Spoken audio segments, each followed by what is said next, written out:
Simbol yang satu ini kayaknya udah nggak asing lagi buat kita semua ya. Tapi hari ini, yuk kita coba lihat lebih dalam. Ternyata di balik simbol ini ada sebuah paradoks yang luar biasa antara penderitaan yang brutal dan kemuliaan yang tertinggi. Nah, ini dia pertanyaan intinya. Coba deh bayangin sejenak. Ini kan aslinya alat eksekusi Romawi, didesain khusus untuk memberikan rasa sakit dan penghinaan yang paling maksimal. Jadi, gimana ceritanya sesuatu yang begitu mengerikan, kok bisa berubah total jadi simbol cinta dan harapan yang begitu kuat buat jutaan orang? Nah, perjalanan makna yang luar biasa inilah yang akan kita telusuri bareng-bareng. Oke, untuk bisa paham, kita harus mulai dari paradoks utamanya dulu nih, yaitu gimana salib ini dilihat dari dua sudut pandang yang, wah, benar-benar bertolak belakang. Nah, disinilah letak paradoksnya. Coba lihat, di satu sisi, buat dunia zaman dulu, salib itu simbol hukuman yang super kasar dan memalukan. Tapi, di sisi lain, buat orang percaya, simbol yang sama ini justru jadi pusat dari segalanya. Jadi lambang pengorbanan dan cinta yang gak ada batasnya. Dan perspektif orang percaya ini, wah, dirangkum dengan kuat banget di ayat ini.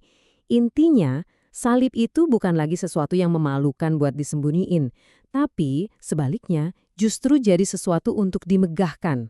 Dan tahu nggak sih, ternyata perenungan mendalam soal paradoks inilah yang menginspirasi George Bernard buat nulis salah satu lagu himne paling terkenal, The Old Rugged Cross. Lagu itu benar-benar menangkap esensi dari dua sisi salib ini dengan indah. Jadi pertanyaannya balik lagi nih. Gimana caranya alat hukuman bisa jadi simbol cinta? Jawabannya terletak pada pengorbanan luar biasa yang terjadi di sana. Yah, ini dia inti kebenarannya. Justru di tempat yang penuh penderitaan itu terjadi sebuah tindakan pengorbanan terbesar dalam sejarah. Dan itu semua demi kita umat manusia. Jadi poin pentingnya tuh begini. Dia yang sempurna, dia yang menanggung hukuman buat kita yang gak sempurna. Bayangin, dia sama sekali gak bersalah, gak punya dosa, tapi memilih buat mati menggantikan posisi kita. Dan yang lebih luar biasanya lagi, konsep penebusan ini ternyata udah dinubuatkan ratusan tahun sebelumnya loh. Ayat dari Yesaya ini menggambarkannya dengan sangat jelas. Penderitaannya itu akibat dari semua pelanggaran kita. Nah, pengorbanan ini kemudian mengarahkan kita ke motivasi di baliknya. Jadi, salib itu bukan sekedar soal hukuman ya, tapi lebih dari itu. Ini adalah bukti nyata, sebuah demonstrasi kasih yang gak ada batasnya. Pasti kita semua pernah ada di titik itu kan? Momen-momen di mana kita merasa gak berharga atau mulai ragu, apa Tuhan beneran peduli sama kita?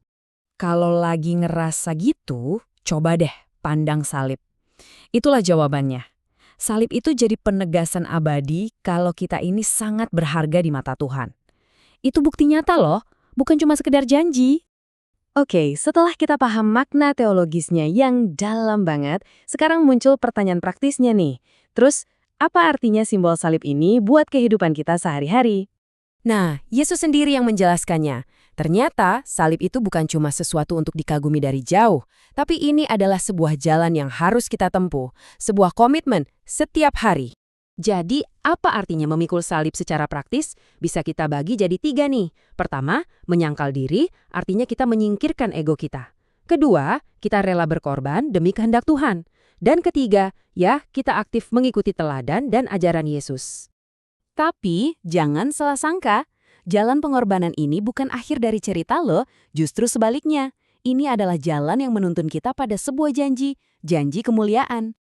Nah, ini poin kuncinya. Penderitaan dan pengorbanan itu bukan tujuan akhirnya. Anggap aja itu sebagai jembatan yang membawa kita menuju sesuatu yang jauh lebih besar.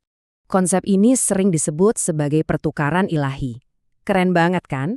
Penderitaan yang kita alami di jalan ini bakal ditukar sama kemuliaan abadi. Pengorbanan yang kita lakukan akan berujung pada kemenangan. Dan salib yang kita pikul pada akhirnya akan menuntun kita pada sebuah mahkota. Ayat dari Roma ini benar-benar memberikan perspektif yang luar biasa. Ini jadi pengingat buat kita bahwa kesulitan apapun yang kita hadapi sekarang itu nggak ada apa-apanya kalau dibandingkan dengan kemuliaan yang sudah menanti kita. Tentu aja, kita tahu jalan ini nggak mudah. Pasti berat. Pertanyaannya, terus dari mana kita bisa dapat kekuatan buat menjalaninya?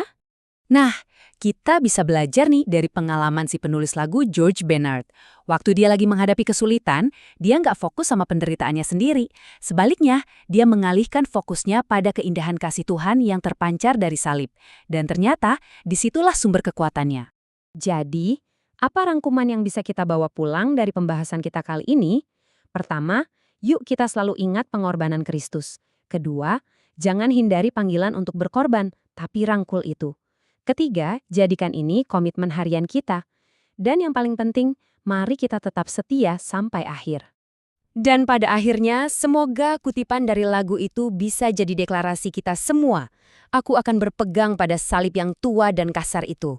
Bukan karena jalannya mudah, tapi karena kita tahu, di sanalah kita menemukan pengorbanan terbesar, kasih yang paling mulia, dan jalan yang pasti menuju mahkota kemuliaan.